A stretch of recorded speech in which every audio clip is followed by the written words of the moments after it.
जिल्ला सान्तिपुर गामिनि रबेन देउरिया APSC आनजादाव ACS 45 रेंकआव उथ्रिसार जानो हानाया बर' हारिनि थाखाय गोग्गाथाव। बाक्सा जिल्लानि सिमला थानानि सिङाव थानाय सान्तिपुर गामिनि रबेन देउरिया एपीएससी आनजादाव एसीएस 45 रेंकआव उथ्रिसार जानो हानाया बर' हारिनि थाखाय गोग्गाथाव बाथ्रा। रबेन देउरिनि जोनोमगिरि बिफानि मुङा रुंसारि सदानन्द देउरि आरो बिमानि मुङा धनेश्वरी देउरि। मख'नाया गोनांदि रबेन देउरिया इन्डियान नेभियाव 15 बोसोर साख्रि मावनानै 2023 मायथाइयाव आजिरा लादोंमोन। रबेन देउरिया नेभियाव साख्रि मावबाय थानाय समावनो यूपीएससी आरो एपीएससीनि थाखाय गोख्रों नाजाबोबाय थादोंमोन। गिबियाव बिथाङा यूपीएससी आनजादाव जिरायदोंमोन नाथाय फेलें जादोंमोन। बेनि उनाव एपीएससी आनजादाव खनसे जिरायो बेवहायबो बिथाङा फेलें जायो। बेनि उनाव 2023 मायथाइयाव खुंफुंजानाय एपीएससी आनजादाव गोख्रों गोसो लानानै नैथि खेब एपीएससी आनजाद होयो। नैथि खेब एपीएससी आनजाद होनायाव गोख्रों नाजानायनि गेजेरजों थांनाय 5 डिसेम्बर खालाराव फोसावजानाय फिथाइयाव बिथां रबेन देउरिया एसीएस 45 रेंकआव उथ्रिसार जानो हायो। रबेन देउरिनि एसीएस 45 रेंकआव उथ्रिसारनो हानायखौ लानानै सिमला बुरा गसाइ संघ गामि आफाद कख्लाबारि समबाय समिति सिमलानिफ्राय आर'नाइजों मान बावफैदों। बे मान बावनाय समाव सिमला बुरा गसाइ संघ गामि आफादनि आफादगिरि निउस बसुमतारी, गाहाय नेहाथारि धोरोम सिंह बर', कख्लाबारि समबाय समिति सिमलानि आफादगिरि खनिन बर', नेहाथारि बसन्त बर'आ दंफायोमोन। आं जोबोद खुसि। आंनि जि एफर्ट खस्थ'आ साख्रि मावनायाव आं बिराद गोसो होना फरायदोंमोन आरो आं फरायनो बिराद इन्टारेस्ट दं। मानसिया फरायबाय थानो हायो आं कन्टिनिउआस। बेनो आंनो खामानि होदों। नोंथाङा गिबियै स्कुलखौ बहा गारजेनाय? आङो फार्स्ट आंनि जन्म जायगायाव खट्टाबारि हायार सेकेन्डारि स्कुल होनना बुङो। बेयाव आं मेट्रिक पास खालामो, फार्स्ट डिभिजन। हायार सेकेन्डारि पाठशालायाव फरायदोंमोन आनन्दराम बर' एकाडेमि साइन्सआव। बेनि उनाव आङो नेभि जइन जायो 2008आव। डिग्री फरायखोना फरायदों? डिग्री आं डिस्टेन्स फरायदोंमोन, साख्रि खालामनाय लोगोसेनो कन्टिनिउ खालामबाय दंमोन। बेनि उनाव एमए खौ कमप्लिट खालामो। बबे university? Annamalai university distance education from Tamil Nadu. जिहेतु नोंथाङा नेभियाव बेसेबां बोसोर साख्रि मावना फैदोंमोन? आङो 15 बोसोर मावदो नेभियाव। बेनि उनाव रिटायार जायो। बेसेबां मायथाइयाव रिटायार जाया? 2023 अक्ट'बराव रिटायार जाना फैयो। नोंथाङा बे एपीएससी बा यूपीएससीनि थाखाय नोंथाङा स्ट्रागल खालामबाय थाखादोंमोन नामा? रिटायार जानायनि आगोलनिफ्रायनो आङो स्ट्रेटेजि बानायनानै प्रिपेयार खालामबाय दंमोन। यूपीएससी खेबसे होदो, बिनि उनाव एपीएससी सेकेन्ड टाइम लास्ट इयारबो होदोंमोन, साक्सेस जायासै। खिन्थु आं कचिं जइन खालामनानै अनलाइन एसपीएमआव किसुमान फ्रेमवर्क आरो स्ट्राक्चार आइडियास एन्सार राइटिं स्टाइलफोरखौ मिथिनो मोनो। बिनि उनाव आं जोबोद बेनिफिट मोनदों कचिं इनस्टिट्यूटनिफ्राय। बेयो आंखौ हेल्प खालामदों। नोंथाङा अनलाइननि गेजेरजोंसो कचिं लादोंबा? अनलाइनजों लादोंमोन। जिहेतु नोंथांनि जाफुंसारनायाव सोरखौ थेंक इउ होननानै फोरमायगोन दा गिबियाव? फार्स्ट अफ अल आंनि वाइफ, आंनि बिमा, लोगोसे गथ' सानै आरो आंनि रिलेटिभ्स बेयावसोमोन। गासैबो समाजनि मानसि बयबो मदद होदों नोंथांनि खामानियाव? सापर्ट खालामदों, बुस्टआप खालामदों जे फरायनो थाखाय। आं आगोलनिफ्राय बुंबाय दंमोन जे आं यूपीएससी होदो बा एपीएससी सिभिल सार्भिस थाखाय जोबोद माने डिटारमिनेसन प्रिपेरेसन नांगौ जायो। बेनि थाखाय बिसोर आंखौ सापर्ट खालामदों बेक साइडनिफ्राय। बेखौ बुङो जोंनि भाषायाव एज आं नेभि मानसि बेयाव बुङोमोन लजिस्टिक बिहाइन्ड दा पान्च, माने उननिफ्राय सापर्ट खालामनाय लजिस्टिक सापर्ट। बे सापर्टफोरा मोनदों आं क'अपारेसन। नोंथांनि फेमिलियाव सोर सोर दंमोन? नोंथांमोना बिदा फंबाय साबेसे? जोंथ' गोबाङानो दंमोन, बिदा फं। दा बिनानाव सासेबो दं। साबेसे गासै? जोङो 7 जन आगोलनि दिननि बाबामोन समाव। ओमफ्राय आं 5 नम्बर। नोंथांनि बिदा फंबायफोरनि साबेसे साख्रि मावखो? दा जों सानै, आं जाबाय आरो आंनि उदै सासे पुलिसाव मावो। बाखि गिटार मा मावनानै? बाखि बिदिनो प्राइभेटआव मावो, गुवाहाटियाव थायो, गेसाव एजेन्सियाव खामानि मावो आरो आबाद मावो। न'आव थानायफोरा जिहेतु नोंथाङा जाफुंसार जानो हाबाय इयुन लाइमोनफोरनिसिम माबा मोनसे मा मेसेज होनो सानो? आं आर्ज खालामो रिकुवेस्ट खालामो गासैबो निउ जेनेरेसनफोरा फैनांगो ससाइटिखौ डेभेलप खालामनांगो आरो निउ टेक्न'लजि आरो निजेनि जाथिखौ देरहाहोनो थाखाय नाजानांगो गासैबो माने लासै लासै मोनसे प्लेटफर्माव फैनांगो आजिखालि बिराद इजि इडुकेसननि थाखाय बा एक्सेस खालामनो थाखाय सर्सेस इन्टारनेट डिजिटेल एज बेनि थाखाय जेबो बारा माबा गैया आरो रेस्ट्रिक्सन गैया थ' इजिलि एक्सेस खालामनो हायो फरायनो हायो गोसो जाबा जेबो नङा आं जुदि हादोंबा बेलेगफोराबो इजिलि हागोन मानो होनबा बिसोर जाबाय यं एसपायरेन्ट माइन्ड बिसोरनि थाखाय आरो मल्ड खालामनो थाखाय बा केटचाप खालामनो थाखाय इजि जायो दा आंबो बैसो जाबाय एसे तथापि आं ट्राय खालामदो आंनि मेम'रिखौ बुस्ट खालामनो थाखाय आरो लेभेल लाबोनो थाखाय जोबोद स्ट्रेटेजि खालामना खस्थ' खालामदो इनसाइड स्ट'रि बहुत दं आरो जिहेतु नोंथाङा एसिएस मोनबाय एसिएस मोननायनि उनाव नोंथांनि गिबि बर' हारिनि खामानि आरो रायजोनि खामानिया मा जागोन होननानै सानो गिबि हिसाबै फार्स्ट अफ मा अल मावनो होनना सानो? फार्स्ट अफ अल आं सानो जोंनि बिटिएडि एरियाखौ एसे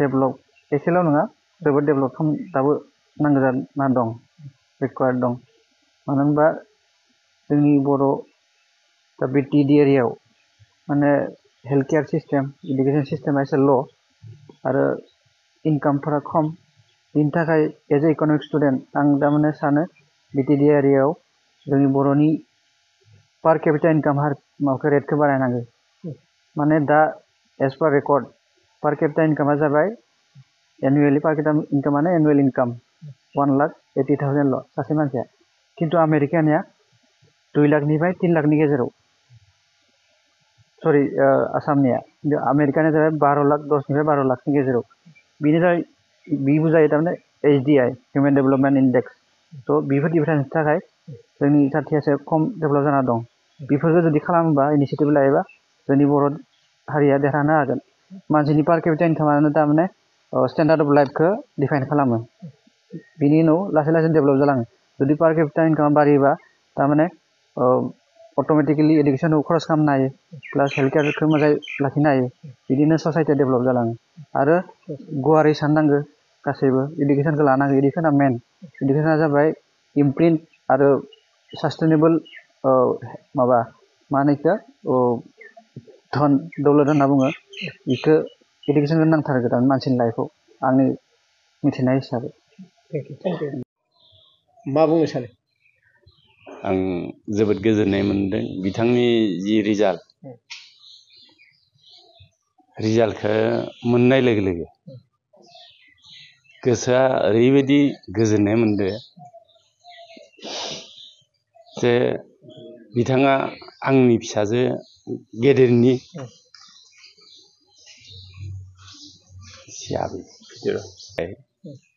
आं गावनि असे फिसाला गेदेर बायदि मोनदों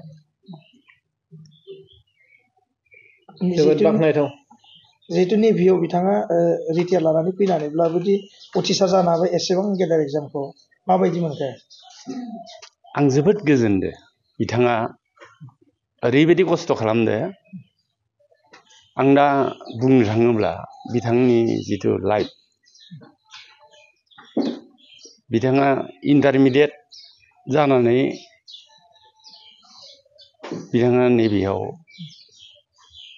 साकरि मोनदो आरो बे साकरि काल अबस्थायावनो बिथाङा जे